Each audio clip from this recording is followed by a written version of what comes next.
My name is Brandon Magoni, and I'm from Fall River, Massachusetts. And I've been suffering from epilepsy for since August 2016, so that's almost 6 years now. So, um, the whole epilepsy experience for me, it significantly changed my life. Um, my life was completely, normal, I guess if you want to use that word, but I had no real issues. I went to school, I played sports, whatever, and I had no reason to think that I had epilepsy. And then I was just out to eat with my parents and my friend one day, and I just dropped to the ground and had a seizure out of nowhere and woke up in an ambulance. And that that was the day that my life had changed forever. That was the week before I started high school. So I went through high school having like all these different types of doctors see me, doctor's visits, um, different types of brain scans, MRIs, EEGs, where I would get a bunch of leads and wires attached to my head for days. Um, I would stay up in the hospital for sometimes 3 days, 4 days, maybe 8 days at a time in bed, not moving. I've done that at least 3 times for 8 days.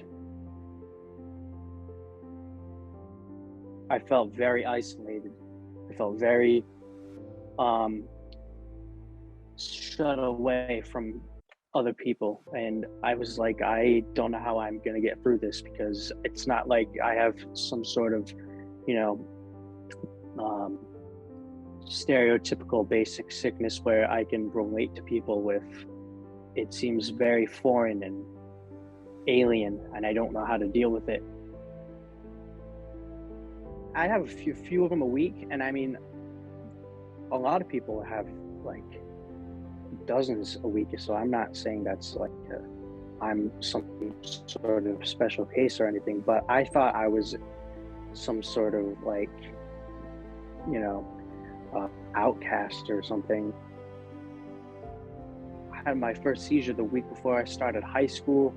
Um, and to make matters a little bit more difficult, I moved to the town over.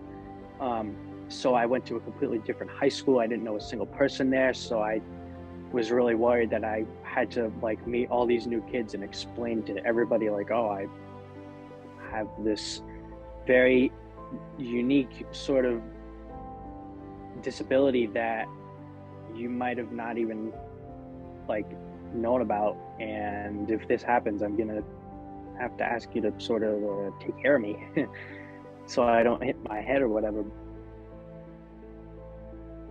It took me a really long time for me to sort of figure out ways to, just get through things on my own and learn how to develop a new techniques for my whole new, lifestyle, I guess, with my medications. That would give me a whole new world of side effects like fatigue and double vision, which I still get with my medications that I still take. But it's getting better now that I've had my surgery. I just see a light at the end of the tunnel now. I finished high school in 2020, and I went to UMass Boston for an online only class right after high school, but I couldn't really do that because the classes were in the morning and they were online, but I had a really hard time focusing because, again, it's another thing with my medication. I would get really tired in the morning, and it's another huge thing with the medication. Like I would I would fall asleep in high school all the time, and it didn't help that the classes from college were online, because I had a much harder time focusing because I wasn't surrounded in like a different environment other than my home.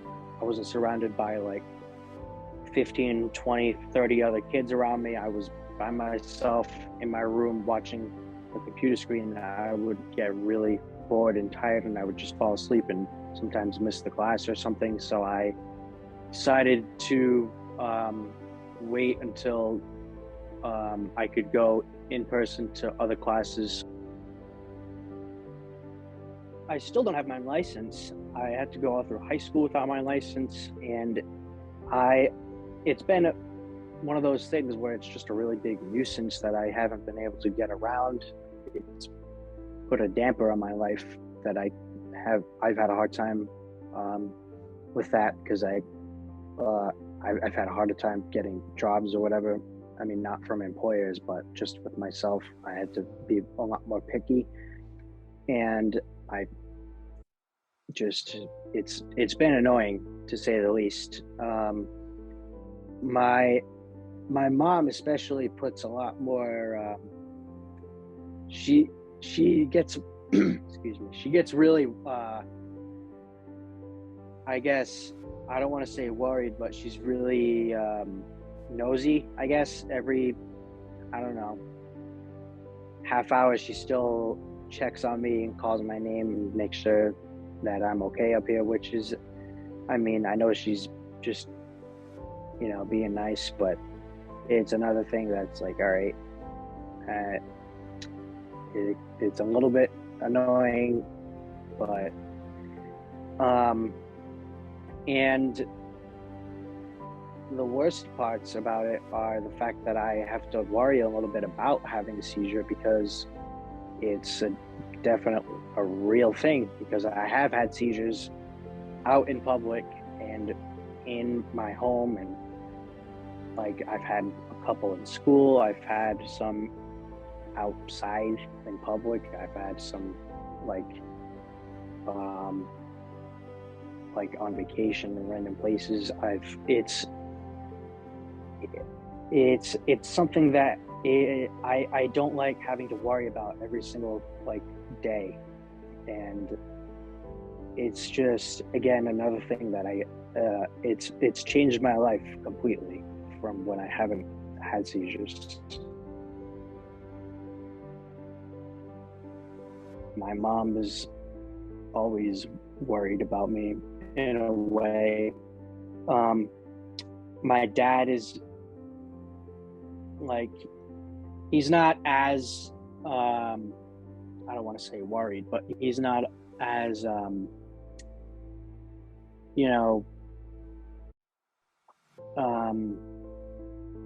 I guess as emotional as my mother, I guess. But he has said he's just very he doesn't get sentimental very much, but the only times I've ever heard him get like that is when I would come out of a seizure, or when he talks about my epilepsy. And my sister gets really she gets extremely nervous when I have a seizure, because it seems like she never really knows. Well, she's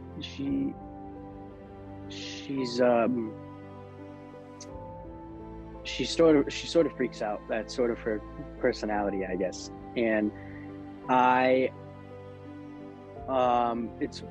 feel like it's a burden, and sometimes I feel a guilt inadvertently towards my family, that I have epilepsy, and I know that it's not my fault, but I know that they wouldn't be feeling like that if it wasn't because of the epilepsy. And I mean, I know that it's not my fault and I shouldn't be feeling like that, but especially before, a few years go, I would feel like, oh, this is just, I'm miserable. I don't want to, like, I developed depression from all that. Like, because I would start thinking too much. I would just think like my mom was like just so sad or aggravated because I have seizures, and she has to keep taking me up to Boston, which is an hour from here, and she has to like just keep worrying about me nonstop, 24/7, that I might have a seizure. And it's just it. In terms of my family, I know that it really has affected them, not for the better.